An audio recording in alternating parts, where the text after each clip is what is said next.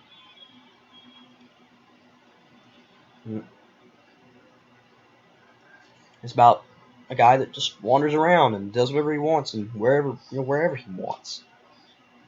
It's a good song. It's a live staple. I mean, a lot of these songs are live staples. They always play Enter Sandman. They always play Sad But True. They always play The Unforgiven. I'm pretty sure they always play Wherever I May Roam. They always play the 8th song on the album. And I have heard them. I've seen a recording of them playing the 9th song. So they've played a lot of these songs live. I'm pretty sure there's not a song off this album they have not played live. Maybe like 2. So yeah, Wherever I May Roam is a good song. Then you have track 6, Don't Tread on Me, 3 minutes 59 seconds, so just under the 4-minute mark here. And actually, it is the second shortest song on the record. A couple songs on this record kind of elicit this Pantera kind of slowed down groove metal vibe. Sad But True really kind of does it. Don't Tread on Me is a straight up groove metal track. Patriotic lyrics. And basically the reason they did the song was this entire album criticizes America and the systems in place in America and the powers that be. So they decided to do a song that praised America and was patriotic, and that is where you get "Don't Tread on Me." "Don't Tread on Me," if you didn't know, was a motto used by colonists in the Revolution. During the Revolution, I believe it was later reused by the Confederacy, but I do not know about that fact. So that's a cool thing. Then you have track 7, Through the Never, 4 minutes and 1 second. This is one of the songs that I'm not sure if they've played live ever, but they didn't release a... Believe it or not, Metallica has a couple feature films. One of them is called Metallica Through the Never, based off this song. Clocks in at 4 minutes and 1 second, third shortest song on the album. It's just a really cool song. Again, it's one of the faster tracks on the album. It gets kind of mid-tempo kind of thing. I'm pretty sure it's a little bit faster than Enter Sandman, but the speeds are kind of... They're similar. So yeah, you get to that kind of vibe there with Through the Never. Track 8, Nothing Else Matters, 6 minutes, 29 seconds. If you're going to have to pick a track on this album that sticks out like a sore thumb, Nothing Else Matters is that track. It's a live staple. It's a ballad. Not even a power ballad, because the power ballad spot's taken by The Unforgiven. This is a straight up ballad. It's a love song. It's a love song. But it's a good song. It's a really well done song. It's a really, really well done song. Oh, crap. And for that, I think it deserves some praise. But it's a live staple, and it's a love song.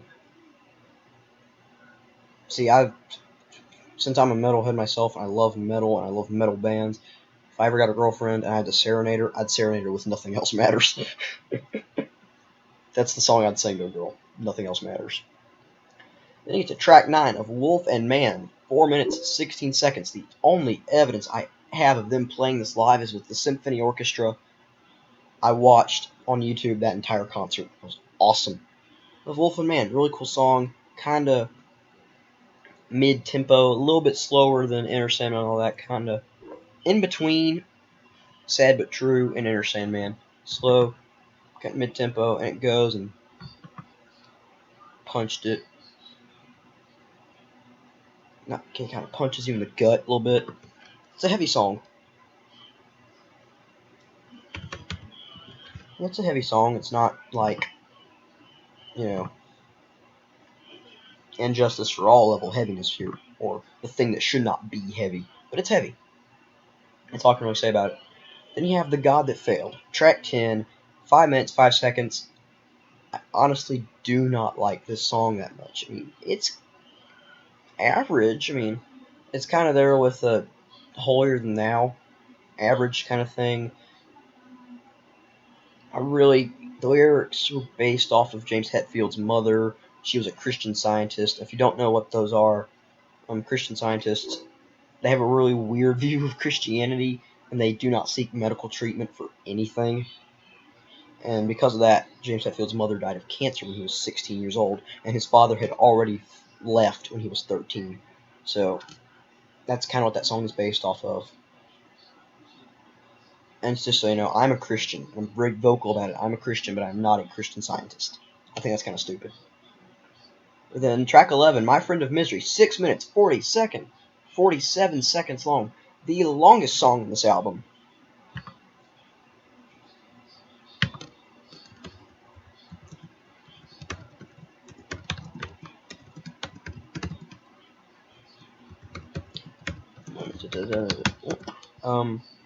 So yeah, My Friend of Misery, longest song on this album, and it's only 6 minutes, 47 seconds. Let me tell you, the average song length for songs off of And Justice for All was 6 minutes.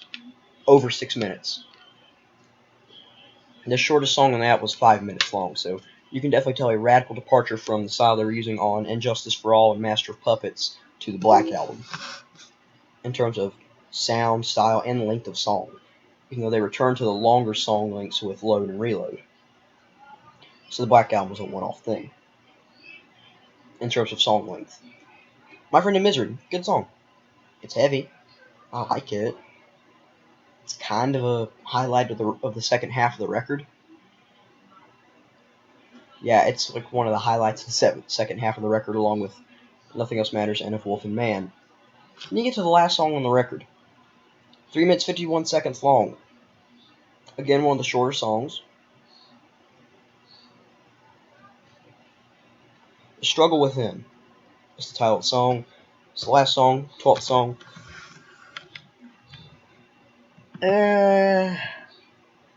Honestly, The Struggle Within has kind of a thrash vibe to it. It's fast. Compared to the other songs in this album, it's fast. And it has kind of a thrash vibe to it. And it pulls it off.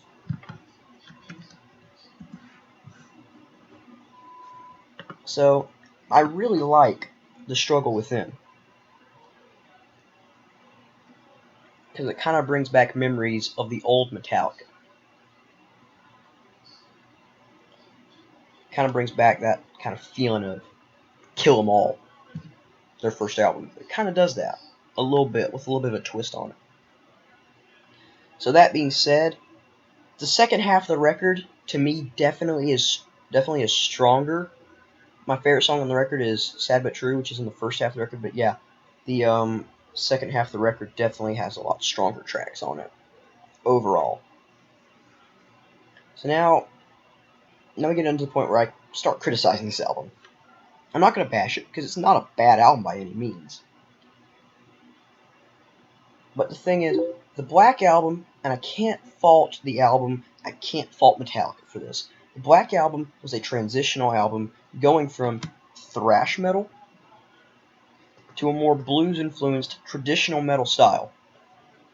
And therefore the album has a bit of an identity crisis, because it sounds like it wants to be a thrash metal album, but at the same time is scared to be a thrash metal album. It's a very weird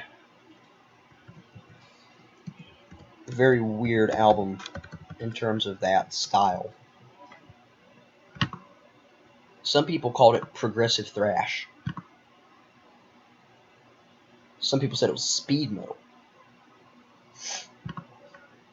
And I don't really get that. Nothing about this album is thrash or speed, except for a couple parts here and there. It's just really...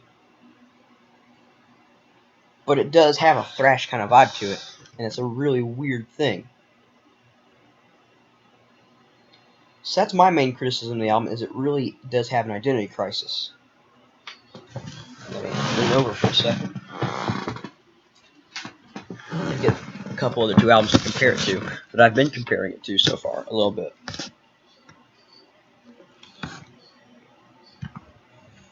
You see, before the Black Album, you had And Justice for All, which was a sprawling, thrashy, epic album filled with progressive elements that make its long songs interesting. It's clear-cut thrash metal. It's awesome. It's my favorite Metallica album.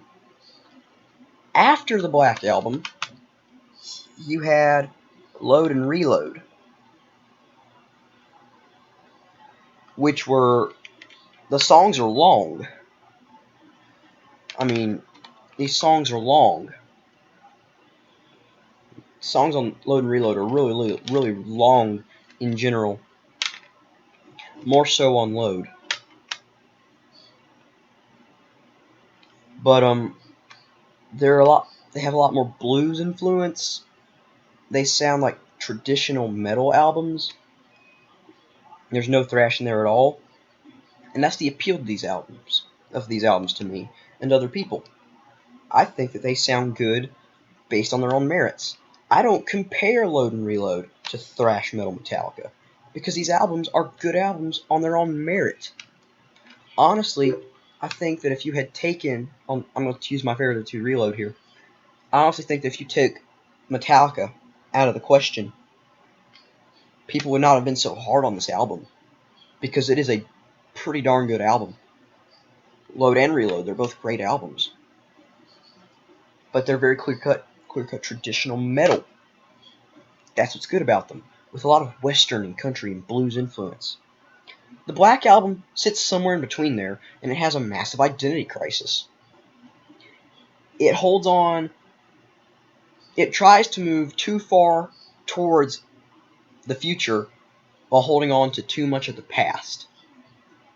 And that's why this album is just kind of not, it's not my favorite. It's not near my favorite. You know, I'm pretty sure I gave Load and Reload both over 7s. I think both over 7.5s. I think Reload got an 8.25 and Load got like an 8.